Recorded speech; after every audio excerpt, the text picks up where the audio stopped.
Hello YouTube, this is Morgan, Airspeed Prime here with the first video in a new series, and this is going to be Avatar Top 10s, and that's what the series is going to be called. And then this is the first video in that series, which is my top 10 favorite Avatar The Last Airbender episodes. Next week it's going to be the top 10 Legend of Korra episodes, and then I'll announce at the end of each video what the next one is as we go on. Schedule is that I'm planning to get one of these out every week, probably released Wednesday or Thursday, maybe Tuesday depending on how things go during the week. But the plan for the most part is probably Wednesday or Thursday for these. Yeah, other than that, that's all there really is to say. So yeah, let's get into this topic. Top 10 Avatar The Last Airbender episodes. Obviously Avatar, great show, which means it has some really amazing episodes in there. And this is going to be my personal list. So this is completely just my thoughts on the series.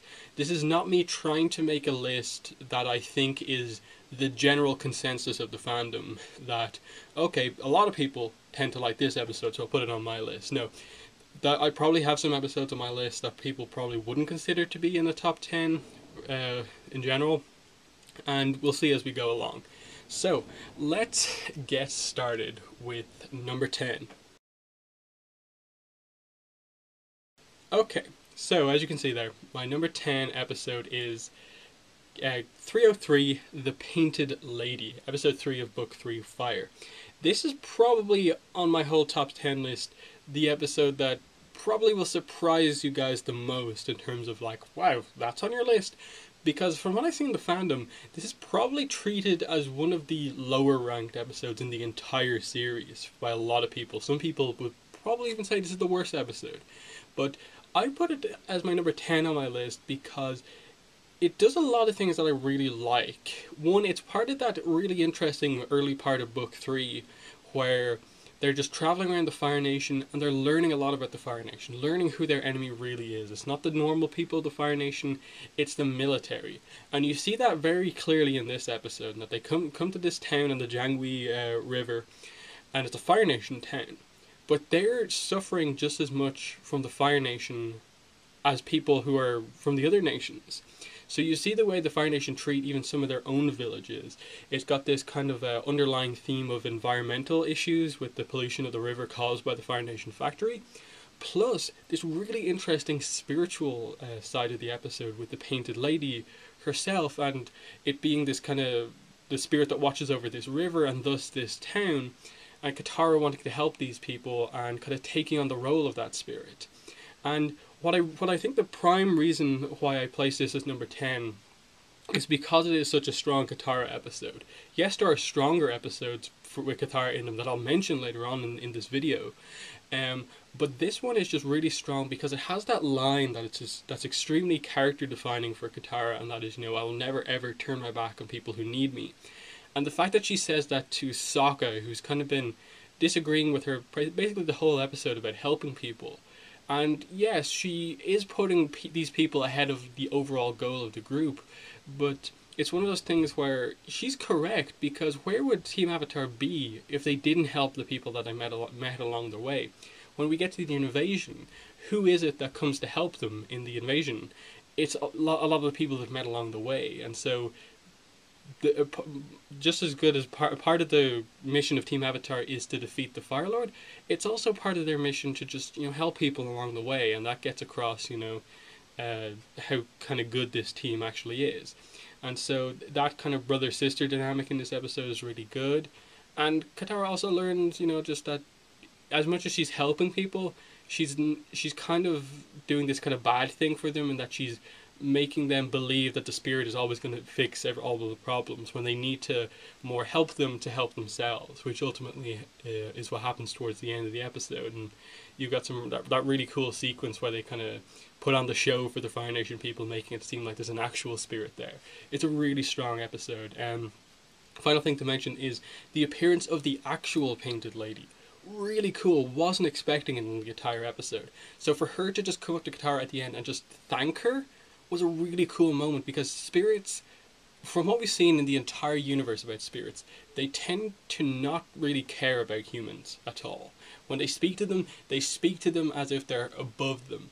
But this is the painted lady, and she just comes up to Katara and says, "Thank you," and leaves. Because she ended up helping them at a time they needed her, but ultimately she helped them to help themselves. And that was really, really strong. Especially what we now know about the Painted Lady, in that she was one of those spirits who used to be a human, who went to the spirit world and stayed there long enough that she actually became a spirit. So I think it's a fascinating episode.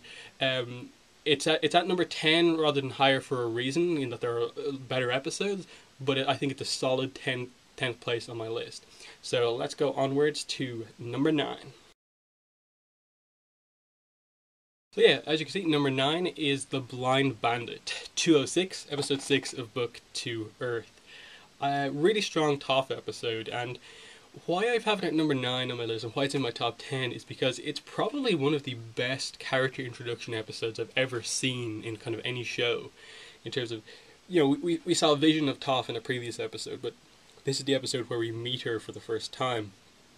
And I just really like it because you learn so much about her in this episode that it in many ways highlights how little you learn about her in the rest of the episodes, in that you get this whole idea that her parents have treated her like she can't do anything, that she's really frail because she's blind, and so she hasn't been allowed to do anything. She's kind of been kept hidden, and there's this kind of implication that for the sake of the family name, the Beifong name, much of the people in the world don't even know that the Beifongs have a daughter. So there's a little bit of this sense they're kind of ashamed of their daughter having this disability, when in fact she's actually extremely capable. Like, she is an amazing earthbender, though she hasn't really told anyone, and she's secretly joined this basically Earth Kingdom earthbending wrestling kind of ring thing, the Earth Rumble, and she's the champion. And it's just this really cool dynamic between the way she actually is. She basically has the personality of a pro wrestler, but her parents think she's this kind of really dainty, frail, fragile girl. And it's such an interesting dynamic that you see, and just the way she doesn't have any friends. And so when Team Avatar arrive and treat her like a normal person, they go, "Oh, you're blind, but you don't seem to be held back by it at all. Look how amazing of a vendor you are." They treat her like she wants to be treated. She sees the potential for friends here, and so decides to actually leave her parents at the end of the episode. I think it's extremely strong. It's a little bit let down, this episode, by the rest of the series, and that the whole thing with her parents is called upon like a couple of times in Toph episodes, but gets no resolution here. It's left for the Rift to resolve the issues with her parents.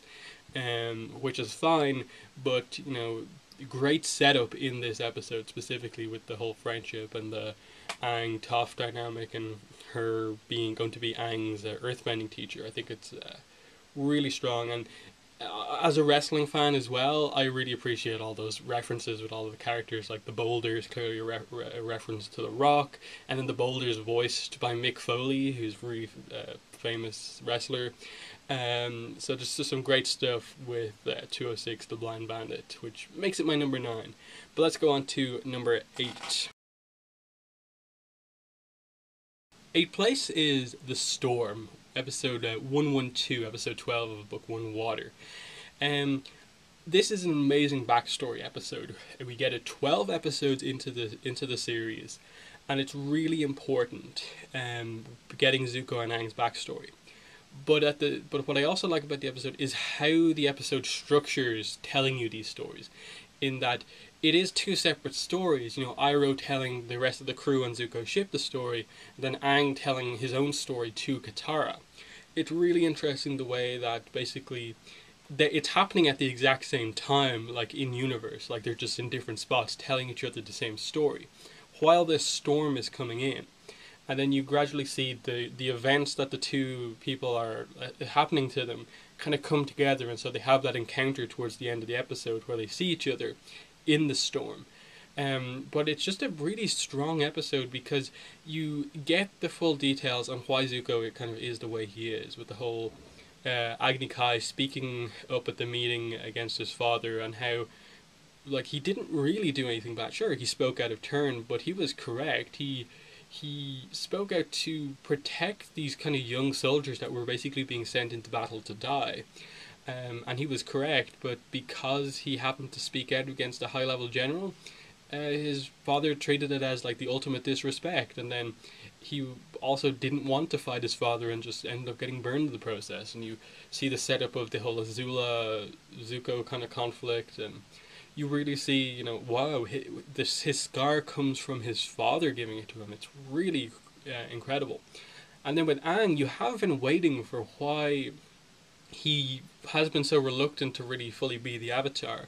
And so when the fisherman gets angry at him, you really kind of see that come out, and he actually tells the story of what happened, and that, you know, he was told 4 years earlier than he was meant to be that he was the Avatar. They're usually told when they're 16, but because of the impending war, he was told earlier, and it happened at the kind of exact wrong time for him.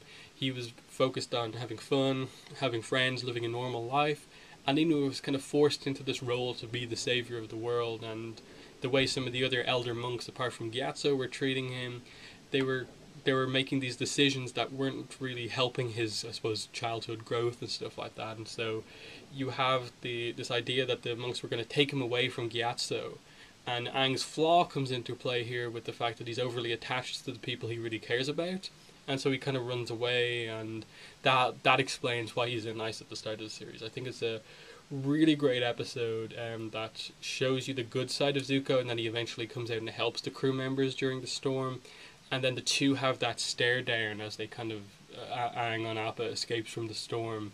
It's a really strong episode, and that's why it's my number 8. But onwards to number 7. As you can see, number 7 is The Boiling Rock Part 2, Season 3, Fire, Episode 15. And yeah, I chose Part 2 over Part 1 because I do think overall it's the stronger part of the episode, with Azula coming more into play, Mai and Ty Lee being more into play.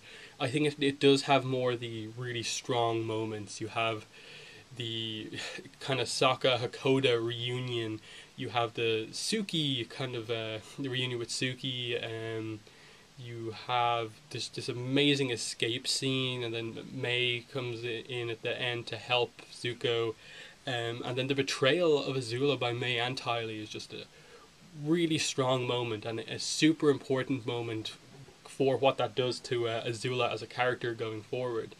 And even the Warden, who's the kind of character introduced for these episodes, the Warden of the Boiling Rock, Mai's uncle, he's a really interesting character because he's completely defined by his quest to keep the record of this prison going, that no one has ever escaped, and he's willing to risk his life and have himself killed for this, telling them to cut the line so they don't escape and he go down with them. It's pretty crazy, and there's some great action here. Just the combination of characters in this kind of prison escape episode just works really well. The father-son relationship, Sokka and Hakoda, Zuko's there helping, and he has that interaction with Mai and their relationship. The whole Azula Mai Ty Lee dynamic, plus Suki's involved as well, and you kind of see how awesome she is in many of those moments.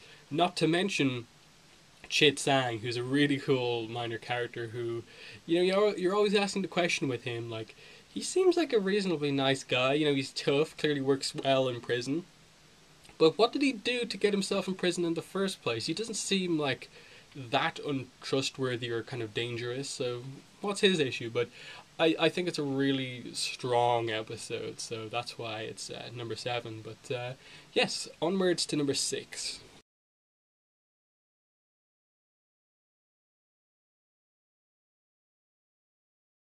Up at number 6 is The Guru, 219, episode 19 of Book 2, Earth. This episode is an interesting episode before the finale, an interesting second last episode to a book, in that Crossroads of Destiny is crazy action-packed, like crazy drama happens, and the setup for that is this really character-focused episode with a lot of little setup things, but for the most part it is just basically Aang complete character deconstruction through him learning about chakra, the various kind of chakra pools and stuff like that in his body. It's really emotional, and you learn so much about him because the episode references so much of the journey that's happened already, and you even learn some new stuff about him. Like, this is the episode where we get the reveal at last that he does actually love Katara and is not willing to let go of his attachments. And it plays on this thing throughout the entire series that ultimately Aang's character flaw is that he's too attached to the people he cares about, and the guru wasn't telling him to never be attached to anything. He was just primarily telling him that, like, if the time came, you have to put the world ahead of just one person, because that's your role as the Avatar, you know, save the world rather than just the one person. And kind of, there's a little bit of a misinterpretation there, and so he's willing to kind of keep that attachment to Katara rather than unlock this power, which obviously Iroh in the next episode compliments Aang on making that decision, even though it's kind of maybe not the greatest decision. But just it's really emotional because primarily the visuals are just Guru Patik and Aang kind of sitting down in a new location for each chakra point, and you know they just talk about this stuff, and it's really interesting the way each one like explores a certain kind of like flaw, emotion, and it's unlocked by another one. It's just really kind of powerful. Like some of the emotion, like when you unlock some of them, you really see the emotion come out in him. And like after one of them, he's kind of like tearing up because it was such an emotional experience, and the whole onion and banana juice joke throughout the whole thing. And then while that's happening, you have Katara planning stuff with the generals back in Ba Sing Se, plus Sokka and Hakoda meeting up again. So really strong episode, and because Aang is my favorite character in all of Avatar, this being just a complete character focus on him just makes this episode for me. So that's why I place it so highly on my list. And number 5 is 306, The Avatar and the Fire Lord, episode 6 of Book 3, Fire. It's an episode that happens late in the series, but you kind of, when you actually see the episode, you're wondering like, wait, actually, we didn't know this story. We don't know how the war started, and we're only getting it now. It's really weird because it's sort of something that I was in the fandom at the time, like, and I don't really remember like before this episode, like everyone demanding to know how the war started and stuff like that. And so this episode was just like, oh wait, we don't actually know this story. And so it was really great to get this. Just the idea of learning the backstory of Roku and Sozin and that they're friends, and then the obvious comparison. It's kind of like a second part to the storm in a way, and with the way it kind of contrasts and compares Zuko and Aang's paths, in that effectively what they're going for is that whole generational thing, in that there is one friendship between the Avatar and the Fire Lord, Roku and Sozin, that didn't work out so well, and that ended up starting this war, while a new friendship between the current Avatar and a potential Fire Lord is the friendship that's meant to end the war and bring peace back to the world, that being Aang and Zuko. And so I love that comparison that we're getting the entire episode, as the two, again, at the same time in the universe, are hearing the same stories despite there being like no reason for them to be connected. And it's just the way it kind of plays out, and that you really kind of buy into this Roku-Sozin friendship, and so the betrayal and death of Roku is all the more tragic because all he ever wanted was peace, while Sozin just couldn't be happy with the Fire Nation being prosperous and having to kind of, in his mind, spread it to the rest of the world, but basically take over other places. And it's just really interesting, and you get like a Roku and Tommen relationship explored a bit. You see that Roku was a close friend of Monkey Atso, and you get this whole idea that friendships can transcend a lifetime, which is really interesting. But yeah, just a wonderful backstory episode, occurs at the perfect time, and you know, it's always cool when the show can surprise you with a kind of flashback backstory that you kind of weren't exactly asking for, but like, wow, that adds so much to everything going on here. So really appreciate this episode. But next up, number 4. And number 4, it's Siege of the North Part 2, 120, the final episode of Book 1, Water. And yeah, it's another like part of a two-parter, and I think this is just such a strong conclusion to Book 1, Water. It's the book of Avatar that has at least a number of like super like epic, amazing episodes, but it ends on such a strong point. There's so much spiritual, interesting stuff going on here, plus all this unique character stuff going on with Sokka and Yue, and how Yue making this kind of sacrifice, knowing that the moon spirit was what gave her life originally, basically, because she was had issues with the way she was born, and how Zhao kills the moon spirit, and then she has to give that life back, and in doing so, basically becomes the new moon spirit. And how this kind of leads to Sokka, basically, for the next couple of episodes going into season 2, being very protective of the people around him, especially when kind of Suki comes back into play, because he was tasked with protecting Yue and feels that he failed by not being able to protect her, when in fact she just made a decision on her own to make this sacrifice. It's really strong. Plus just really powerful moments, like the Koizilla moment where Aang just goes into the Avatar state, joins with the Ocean Spirit, and they just defeat the Fire Nation. And then there's very careful placements throughout this episode, like the Ocean Spirit puts Aang down before it kills Zhao / takes him into the spirit world, as we now know.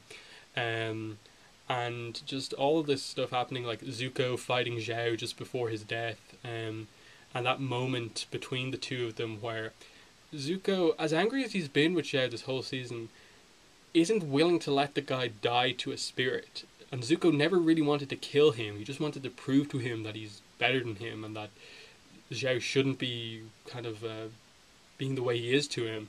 And so, Zuko actually wants to save Zhao, but because Zhao has done so much bad, because he killed one of the spirits and has basically angered the spirits, he pulls his hand back and basically accepts his fate. It's such an interesting way for a villain to kind of go out.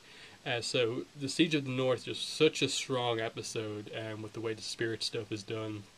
But yeah, getting into the top 3 now with number 3. Starting at the top 3 is Avatar Aang 321, the final episode of the entire series. Yeah, and the reason this is in my top 3, and I suppose mainly the reason it's not my number 1, because I know a lot of people consider this to be one of the best episodes. The reason it's not my number 1 is because, one, I think it's a little bit weak to just go, oh, the last episode's the best. Because for me, if it has any problems, it's perhaps that, the last episode usually is the one blamed for when a series doesn't resolve everything. Because, the last episode didn't include it, so it's its fault. But it is still a wonderful episode. Like, the way this episode brings the series to a conclusion is wonderful. The end of the fight between Aang and Ozai, the whole energy bending thing, a lot of people dislike it for Deus Ex Machina reasons. I don't agree. I don't think it's Deus Ex Machina because it was established in previous episodes that avatars have met Line Turtles before, and then it's established in Beginnings in Korra that the Line Turtles have helped the humans in the past, so it's not Deus Ex Machina. But that technical explanation aside, there's just some great moments here. Aang fulfills his kind of destiny, becomes the fully realized Avatar who has beaten the Fire Lord without killing him, and is going to bring peace back to the world with the help of Zuko, who's now his friend, and Zuko, who's now going to become the new Fire Lord. While all this is happening, you have the kind of conclusion of the whole like Agni Kai slash Katara versus Azula, which is really strong, and the kind of end of the whole blimp section with the airship bit, with Toph and Sokka. There's just some great stories coming to conclusion. And then the epilogue is just really nice. They all meet up in Iroh's tea shop, and then Aang and Katara go out and basically, get together as a couple. And it's a really great way to end the series, because that relationship had so much build in the entire series that it just worked so well as a way to end the series. It's just such a good episode, such a satisfying end. And here's the thing: a lot of shows, when it comes to their final episode, struggle to end it effectively. But Avatar, despite having such a passionate fan base, managed to do it with very little issues with the episode. So good number 3 there. So onwards to number 2. Okay, so number 2 is The Desert 211, episode 11 of book 2, Earth. Now, this may be another one of the ones that maybe a little bit like The Painted Lady, where you're kind of wondering, wow, why is this episode placed so highly on your list? You might even be saying that for my number 1 when I reveal it in a moment, but the reason I placed The Desert so high on my list is because, again, it's a strong Katara episode, but the situation that they're in this episode is so unique. It's an episode that really captures kind of a little bit of everything about what Avatar is. Just the situation that Team Avatar is placed in. Aang is kind of distraught after the loss of Appa and doesn't really know what to do, so he's kind of out of action for much of the episode just because he's not in the right mental state to really lead this group or really be hopeful in terms of getting out of the desert. Sokka quickly gets himself out of doing any sort of leadership or anything useful when he drinks the cactus juice and acts all crazy for the episode, which is a great source of humor in an otherwise fairly kind of an episode full of kind of despair and kind of feels and stuff like that, so that's fun. Toph really deals, I suppose, with her blindness for the first time here and kind of makes a change here in that in the sand she can't see as clearly as she otherwise could, but after this obviously she learns how to sand bend effectively and see properly in sand, so it's an interesting learning experience for her, which basically leaves Katara to lead the group through this situation. As the kind of emotional heart of the group, she is the one who just takes command and guides everyone through, tries to keep the group together despite everything that's going on. Aang being very upset at everything that's happened, laying a little bit of the blame on Toph and stuff like that. Just really powerful. And then when you get to the end of the episode, it's probably my favourite scene in all of Avatar. When Aang is told what happened to Appa, and then he goes into the Avatar state, you muzzled Appa, and is about to do some pretty bad stuff to these sandbenders. But Katara, completely unafraid of Aang in the Avatar state, just kind of walks up to him, grabs his wrist, and kind of just pulls him down into this hug, and just kind of comforts him and kind of about what he's just been through all this time. It's such a powerful moment because the look on her face as she's kind of looking up at Aang, and then she's met with these kind of the glowing eyes of the Avatar state. The look has a kind of combination of like sadness because she's told us in the past that she doesn't really like seeing Aang in the Avatar state, seeing him so angry. Understanding his feelings and why he is acting this way. It's just every bit of emotion. It's like a perfectly animated face for Katara during this scene, and it's definitely probably one of my favourite moments in the entire series. And that plus just the way the whole episode ends up panning out, with Katara taking up a leadership role, makes it really solid for me. So that's why it's my number 2. But next up, number 1 on my list, my favourite episode of Avatar: The Last Airbender. So yeah, as you can see, my favourite episode is 316, The Southern Raiders. Again, like the last episode and The Painted Lady, maybe not the episode you expected to see so high on the list, or maybe even on the list. I think this is definitely a well-respected episode within the fandom. And after we kind of discussed this on the podcast a bit, at least among the podcast group that I speak to a lot, it's probably our favourite episode overall. But the reason it's my favourite is because it's this episode that works in the grand scheme of the series and works with the timing it's given because of it has to play the role of basically the Katara Zuko field trip and resolve that issue. That's the timing of it. But it also works as a one-off episode because it deals, for one of the first times in the entire series, with an issue that we've kind of been waiting for, that being Katara and her mother. this is something that really defines her as a character. The strength of her mother, that sacrifice that she made, is something that drives Katara forward, and that she wants to become the waterbender that basically her mother's sacrifice allowed her to be. And this is the first time we really get that addressed. We get the backstory on what exactly happened there. And you get to see Kaya, you get to see a younger Sokka, a younger Katara, and see the exact situation that happened. And then in the present day, Zuko basically has the information and wants to help Katara find the man who killed her mother. And then you get this whole other dynamic with Aang basically giving Katara some advice about, if you take revenge, it's going to be like this, what does he say, two-headed like rat viper. While you kill your enemy, you're bringing yourself down as well. And then how that plays into the fact that when she meets Yon-Ra, she's kind of prepared to kill him, but then stop, because she realizes how pathetic he is. She realizes it's not worth it. It's not worth doing that to herself to take him out, because he's already so pathetic. And in addition to that, so she basically takes Aang's advice. She doesn't kind of take revenge, but the bit of Aang's advice she doesn't take is the forgive him. She reveals that she can never forgive him, which I actually really like that they did that. That in effectively a kid show on Nickelodeon, you had a character say just, I can't forgive him. I'm not going to kill him, but I will never ever be able to forgive him for what he did. And in a show that otherwise had very kind of really good like life lessons, it's interesting that they just went down that road, and I really appreciate them going for it. And then Zuko kind of turns Aang's advice around on himself and is kind of like, okay, that was great advice you gave to Katara and it really helped her, but what are you going to do when you face my father? Everyone's expecting you to kill him, and I think the whole audience has kind of sort of asked the question, like, oh, what's really going to happen? He doesn't really like to kill people. How's this fight going to go down?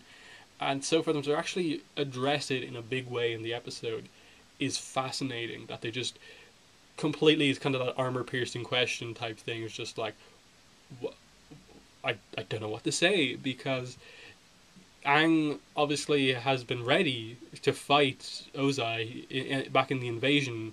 The only reason he didn't fight Ozai was because Ozai knew he was coming and had left.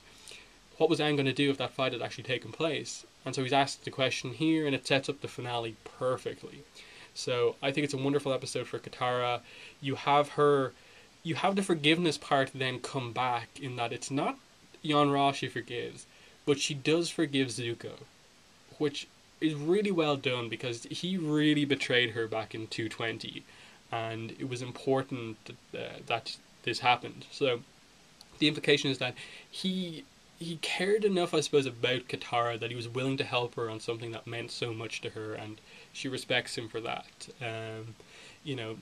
Little bit with the episodes that basically Zuko is kind of egging Katara on to kind of kill him, but I don't think that was really that serious. But yeah, I love the Southern Raiders. I think it's one of those episodes where there's so much to discuss in that episode.